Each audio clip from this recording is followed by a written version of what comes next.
Hello বন্ধুরা, কেমন আছো তোমরা সবাই? আশা করছি তোমরা সকলে খুবই ভালো আছো। আমি কিন্তু আবারও নিয়ে চলে এসেছি তোমার জন্য একটা ইন্টারেস্টিং টপিক, যেটা কিন্তু আমাদের শফিকের রিলেটেডই।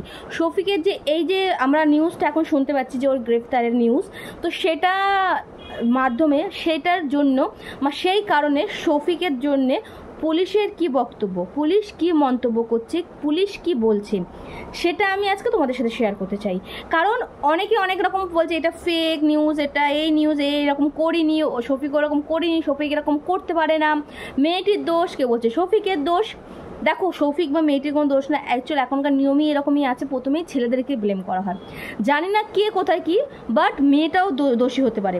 বাট আমি তোমাদের বলে রাখি যে মেয়ে আর ছেলে, শফিক আর শফিকের বউ, দুজনকেই অ্যারেস্ট করা হয়েছে। ঠিক আছে, দুজনকে অ্যারেস্ট করা হয়েছে। হ্যাঁ বন্ধুরা, শফিকের বউ কিন্তু শফিকের নামে কমপ্লেন করেছে।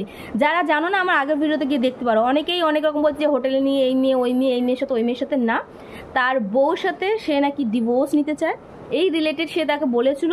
সো ও কোনো রকমভাবে ডিভোর্স দিতে চায় না। তারপরেও আরও আরও আরও অনেক এরকম কিছু আছে যেগুলো শফিকের বউ শফিকের সম্পর্কে বলছে। সো সব কিছু আমি পুলিশের মুখে তোমাদের সাথে শোনাবো, তো দেখতে থাকো। ওর বিরুদ্ধে একটা অ্যালিগেশন ছিল যে একটি মেয়ে একটা অ্যালিগেশন দেয় যে তার সাথে শারীরিকভাবে সম্পর্ক করে এবং সম্পর্ক করে তাকে মিসইউজ করা হয় এবং তার পরিবারকে ভয় দেখানো হচ্ছে। তো সেই মেয়েটির বাড়ির লোকের কমপ্লেনের উপর বেস করে একটি স্পেসিফিক কেস রিজু করা হয়েছে রেজিনগর থানায়, এবং যেটা পক্সো অ্যাক্টে রিজু হচ্ছে এবং চাইল্ড ম্যারেজ প্রভিশন অ্যাক্টের মধ্যে দেওয়া আছে। তাতে আমরা দুজনকে অ্যারেস্ট করেছি। যে ইউটিউবারের কথা আপনারা বলছেন, সেই ছেলেটির বয়স 17 বছর। তো অ্যাজ পার পক্সো অ্যাক্ট তাকে আমাদের জুভেনাইল জাস্টিস যে বোর্ড আছে জেজেবি, সেখানে প্রোটেকশন করতে হবে এবং তারা যেটা সিদ্ধান্ত নেবে তাকে মেবি হোমে স্থানান্তরিত করা হবে এবং আমাদের বাকি যে লিগেল প্রসিডিওর আছে মেডিকেল থেকে শুরু করে সেখান থেকেই হবে। তো বন্ধুরা, দেখতেই পেলে পুলিশরা কি বলছে শফিকের সম্পর্কে। শফিককে কিন্তু এরকম এখনও কতদিন, এখন কোথায় রাখবে না রাখবে, কি করবে না করবে, এখন কিন্তু কোনো রকম ডিসিশন হয়নি। বাট তারপরেও বলবো শফিকের ফ্যানদের জন্য ভীষণ ভীষণ ভীষণ বড় দুঃখের কথা এটা। জানি না কি হবে, বাট যেটা ঠিক আমি চাইবো সেটাই উঠে আসুক।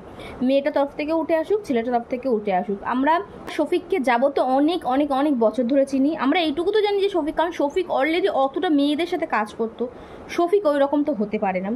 মেয়েটাকে আমরা চিনি না, মেয়েটা ওটা কেন করবে, নিজের হাজব্যান্ডের নামে এরকম কেন করবে, সেটাও একটা ব্যাপার। সো বোঝাতে যাচ্ছে না। বাট হ্যাঁ বন্ধুরা, যতটা বুঝতে পারবো, যতটা সব কিছু বোঝানো যাবে, সবটা আমি তোমাদের সাথে শেয়ার করবো, কারণ তোমরা আমার ফ্রেন্ড, তোমরা বারবার আমাকে কমেন্ট করছো। সো এই জন্য তোমরা যতটা ওয়ারি, আমিও ততটা ওয়ারি।